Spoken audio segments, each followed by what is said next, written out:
Assalamualaikum warahmatullahi wabarakatuh. Yang saya hormati Pak Sekdes, para kabin, terus kasih kasubag, fungsional, dan juga Bapak Ibu, para pengawas, para pendidik, dan staf fungsional SPFNF. Ada hadir semua enggak? Hadir? Oh ya, ada 6 orang ya.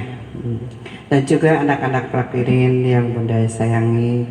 Alhamdulillah hari ini kita bisa melaksanakan apel hari Selasa seperti biasa dalam keadaan sehat walafiat. Yang kedua ada terima kasih atas doa semuanya, dari mulai Pak Sekdes, para kabit, kasih semuanya, pokoknya para pendidik, pengawas, dan juga seluruh warga dinas pendidikan yang mana menyampaikan doa kepada Bunda ketika kemarin itu dalam keadaan tedamang menuju diangkat ke Allah. Alhamdulillah itu ya.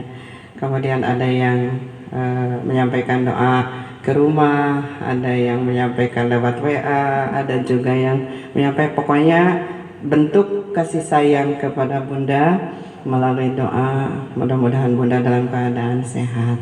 Alhamdulillah sekarang itu sudah bisa kembali beraktivitas, dan memang sangat terasa sekali ketika kenikmatan sehat itu manakala kita dalam keadaan sakit. Untuk itu dijaga kesehatan Bapak Ibu semua, sehingga kita tetap dalam keadaan sehat walafiat dan tentunya dalam keadaan lindungan Allah Subhanahu wa Ta'ala. Ada beberapa kegiatan, ada yang kemarin itu sudah dilaksanakan. Terima kasih ketika pelaksanaan 17 Agustus itu hari kemerdekaan RI, di mana kita mengisi kegiatan-kegiatan baik itu di tingkat satuan pendidikan sampai kita di lingkungan Dinas Pendidikan Kabupaten Majangka. Walaupun dalam keadaan sakit tetapi memonitor terus, jadi ngingiringan, ketawa biar ada motivasi supaya cepat sembuh ya. Jadi terima kasih kepada Pak Sekdes yang sudah mengkoordinasikan semua bidang-bidang, kemudian dengan teman-teman semua, sehingga para pendidik pengawas juga semua berkoordinasi dan pelaksanaan kegiatan berjalan dengan lancar dan sukses. Kemudian yang kedua, kegiatan-kegiatan yang sudah dilaksanakan melalui bidang-bidang terkait, dan itu sudah terlaporkan, dan terima kasih sudah berjalan dengan lancar dan sukses juga. Ada beberapa hal yang harus menjadi perhatian kita, diantaranya adalah hal-hal apa saja yang harus segera kita tindak lanjuti. Seperti halnya kemarin pada saat kita apel dari Bapak Kepala BKAD, yang mana penyerapan anggaran atau realisasi anggaran, kemudian anggaran perubahan, anggaran murni di tahun 2023, bagaimana mensinkronkan antara perubahan RPJMD yang berdasarkan Perda perubahan RPJMD, di mana kemarin juga Bunda dengan Mas Joko menghadiri kegiatan rapat koordinasi tersebut di Fitra yang dilaksanakan oleh Bapak Dalitbang, dan mohon nanti untuk segera diinformasikan kepada teman-teman semua ya. Kemarin Mas Joko sampai dengan selesai mengikuti pelaksanaan kegiatan tersebut, yang tentunya kita sudah lihat bahwa yang menjadi isu strategis kita di perubahan RPJMD itu ada 2 poin ya Mas ya.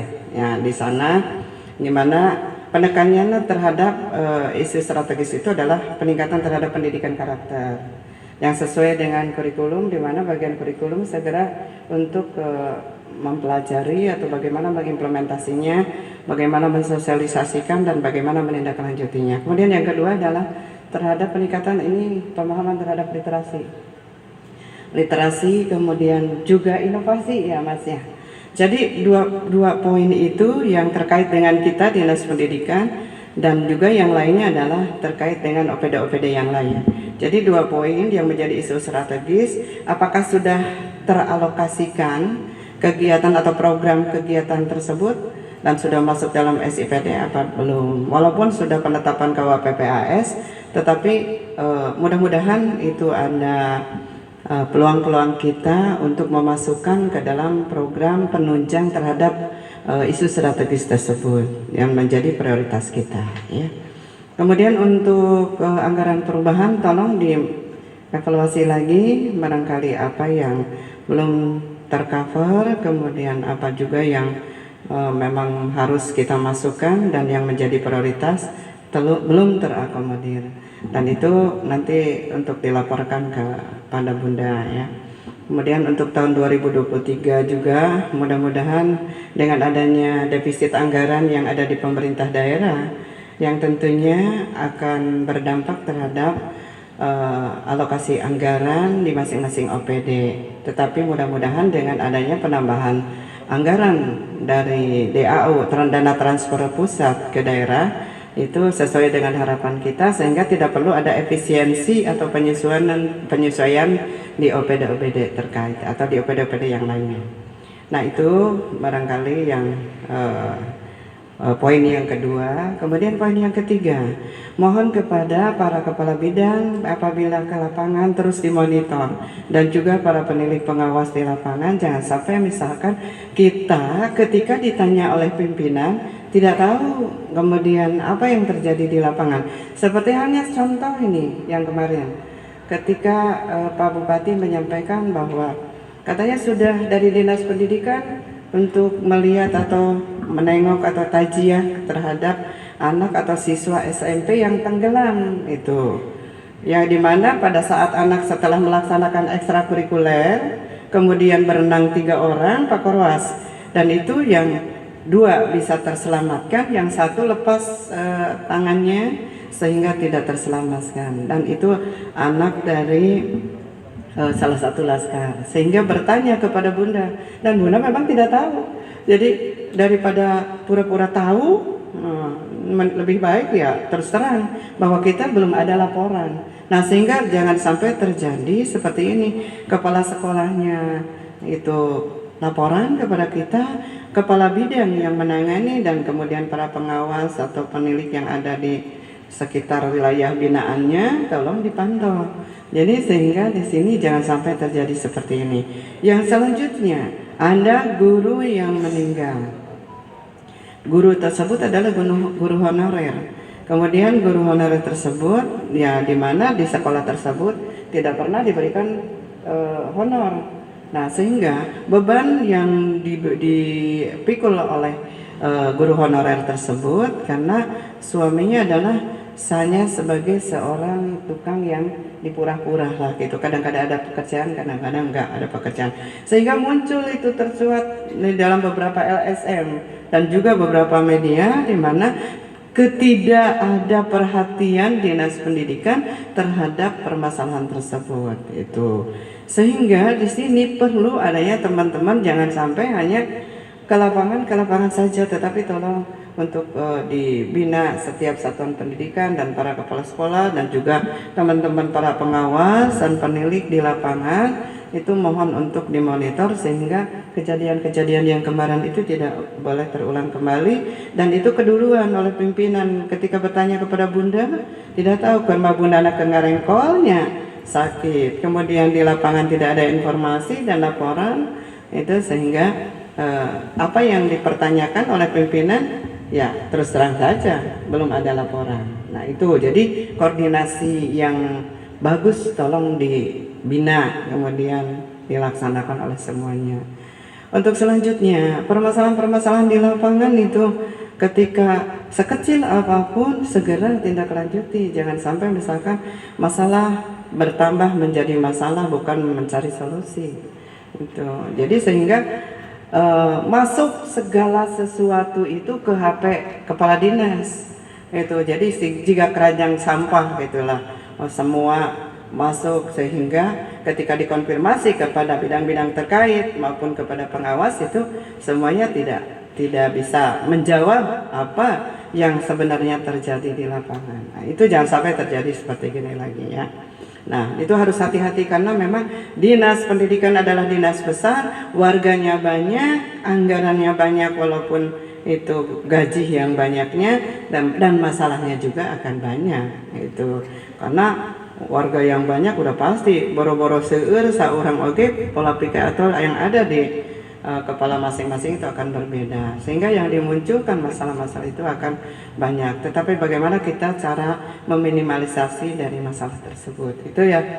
Untuk selanjutnya adalah ketika di dalam apel-apel berikutnya Pak Sekdis, Bunda, misalkan Pak Sekdis, para kabid, kemudian pengawas juga di sini kita terfokus ke satu titik, yaitu bagaimana dalam rangka penerapan terhadap reformasi birokrasi yang selalu digaungkan kemarin pun dalam rapat koordinasi terbatas di Gedung Yuda dan juga di ruang rapat Pak Bupati. Di sana selalu saja bagaimana kinerja kita, bagaimana dalam rangka peningkatan nilai saki, nilai laki, kemudian reformasi birokrasi, sehingga nanti kita fokus ketika di dalam apel langsung menyampaikan apa-apa yang menjadi tugas pokok fungsi kita dan langkah apa dan progres apa yang sudah dilaksanakan. Dimana kalau berdasarkan Grand Design Reformasi Birokrasi Menpan RB nomor 25, nomor 20, betul ya Mas Joko ya? Jadi ada titik utama di mana setiap step by step dari 5 tahun ke depan, 5 tahun ke depan, dan terakhir di tahun 2024 itu tujuannya adalah yang pertama adalah birokrasi tertuju ke birokrasi yang bersih dan akuntabel. Kemudian yang kedua adalah birokrasi yang efektif dan efisien. Kemudian yang ketiga adalah tujuan utamanya sampai dengan tahun 2022 adalah birokrasi yang dalam rangka pelayanan publik yang berkualitas itu, dan tata kelola yang juga berkualitas, efektif dan efisien. Nah, itu tujuan grand design daripada Menpan RB nomor 25 tahun 2020. Sehingga kita breakdown ke grand design Dinas Pendidikan. Di situ ada 3 poin di mana kita akan fokus. Yang pertama adalah terhadap pelayanan publik. Kemudian yang kedua, bagaimana pelayanan akan mengarah ke berbasis IT. Dan yang ketiga adalah bagaimana kita memfokuskan terhadap inovasi sekolah. Di mana inovasi sekolah itu adalah bagaimana pendidikan karakter dan bagaimana pendidikan anti korupsi. Kalau nggak salah seperti itu. Sehingga di sana peran masing-masing sekretariat itu berdasarkan grand design Dinas Pendidikan, di mana di situ akan digambarkan berdasarkan tugas pokok fungsi kita yang tertuang di dalam pohon kinerja ya, yang di situ dari mulai kepala Dinas Pendidikan, Sekdis, para kabinет, terus sampai dengan para pengawas dan seterusnya. Di situ kita jangan keluar dari koridor itu. Sehingga kalau misalkan sekretariat, apa yang akan menjadi titik utama sekretariat? Contoh, bagaimana pelayanan terhadap Dapodi, kumahatah dina Dapodi. Jangan sampai ada permasalahan kembali Dapodi yang ada di kita. Kemudian yang kedua, bagaimana misalkan memberikan pelayanan di sekretariat terhadap yang magang, kemudian bagaimana pembenahan terhadap BMD, itu penghapusan aset, di mana aset kita itu Dinas Pendidikan yang luar biasa. Kemudian untuk contoh itu ya, itu banyak sekali nanti yang SD misal, atau yang PAUD, yang SD, yang SMP. Umpamanya yang SD bagaimana pendidikan terhadap Dapodik di sarana prasarana, kemudian bagaimana izin atau rekomendasi, kemudian bagaimana terhadap penanganan kualitas pendidikan di lingkup SD dan juga SMP, PAUD dan seterusnya. Pokoknya nanti setiap yang menyampaikan di dalam apel setidaknya menyampaikan hal-hal yang terkait dengan reformasi birokrasi. Nanti besok Pak Sekdis seperti apa, kemudian para kabid nanti. Jadi biar kita tidak keluar dari permasalahan, sehingga betul-betul kita itu view ke sana. Semakin sering diingatkan dan semakin kita akan sesegera mungkin untuk diimplementasikan, termasuk Pak Korosnya itu. Jadi dari Pak peniliknya dan sebagainya, sehingga betul-betul kita itu dari atas sampai bawah, sehingga bagaimana tertuju pelayanan kita jangan sampai punya nilai rapot merah, panghandap-handapna gitu orang teh. Itu kemudian dan juga dikatakan bahwa Dinas Pendidikan minim sekali inovasi, padahal guru-guru pengawas yang luar biasa. guru-guru yang sudah jago-jago itu dan cerdas-cerdas yang betul-betul inovator-inovator. Bagaimana di sini dengan dikomandoi oleh dikoordinasi oleh Pak Sekdis, para kabin dan semuanya. Bagaimana kita mengkolaborasikan untuk menjadikan bahwa kita masa dari sekian warga yang ada di dinas pendidikan atau dunia pendidikan tidak ada yang mengangkat terkait inovasi gitu. Nah, jadi nanti ke depan itu kita itu jadi fokus ngerucut gitu. Memahami peran kepala dinas, memahami peran sekdis, peran kabin ya, termasuk nanti mitra dengan mitra-mitra yang lainnya itu. Jadi nanti ke depan itu apel-apel ini adalah harus disampaikan selain daripada kegiatan yang ada di bidang masing-masing. Jadi terus sekedar ngalantur kemana-mana itu. Kemudian untuk selanjutnya yang paling penting adalah setiap kegiatan anu keluar maupun apapun yang dikerjakan tolong laporkan. Ulah sampaikan ke teu aya laporan. Sehingga ketika akan mengambil kebijakan dan juga informasi-informasi atau laporan-laporan dari bidang-bidang atau dari yang lainnya tidak masuk gitu ke Bunda selaku kepala dinas pendidikan di sini, sehingga semuanya saling ini dan kita tetap jaga kebersamaan, kemudian tingkatan kondusivitas, kemudian jaga itu karena menjadi fondasi utama kita manakala kita untuk menuju ketenangan, ketentraman, fokus, kemudian dan kita sama-sama untuk menjalankan tugas kewajiban ini dengan penuh keikhlasan dan penuh dengan ketulusan. Dan ingat juga bahwa kita sekarang masuk di tahun politik. Kita fokus ke tugas pekerjaan kita. Jangan kabawa kasakaba-kaba ke HD. Kemudian terus ditingkatkan kembali pembinaan-pembinaan terhadap guru-guru, terhadap satuan pendidikan, di mana jangan sampai padu beletuk-beletuk apalagi berujar di medsos ya. Itu. Jadi apalagi kita adalah tenaga pendidik atau yang namanya guru, marmah pendidikan tolong dijaga gitu ya. Nah, itu barangkali yang bisa disampaikan oleh Bunda.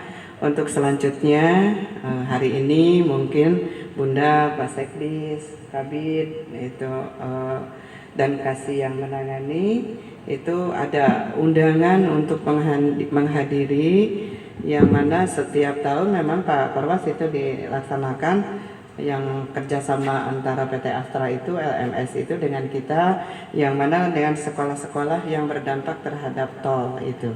Jadi kita diundang ke sana, berikut kepala sekolahnya, pengawasnya, kemudian komitenya dan juga kita di dinas pendidikan. Sehingga Bunda akan ke sana untuk membuka acara dan sekaligus untuk ada penandatanganan kontrak gitu, seperti itu ya. Mohon untuk yang berada di kantor untuk tetap berada di kantor melaksanakan tugas dan jaga untuk kebersamaan ini. Apapun yang hal-hal yang terkait ada kegiatan di sini untuk dilaksanakan tetap seperti biasa. Penuh semangat, tetap kita berdoa. Mudah-mudahan kita ada dalam keadaan sehat, kemudian ada dalam lindungan Allah Subhanahu wa taala. Ayo kita bekerja penuh dengan keikhlasan, lelah kita menjadi lillah. Itu saja dan semoga tercatat menjadi amal kebaikan dari Allah Subhanahu wa taala. Itu dari Bunda dan mohon maaf apabila ada kata-kata yang kurang berkenan. Billahi taufiq wal hidayah. Wassalamualaikum warahmatullahi wabarakatuh.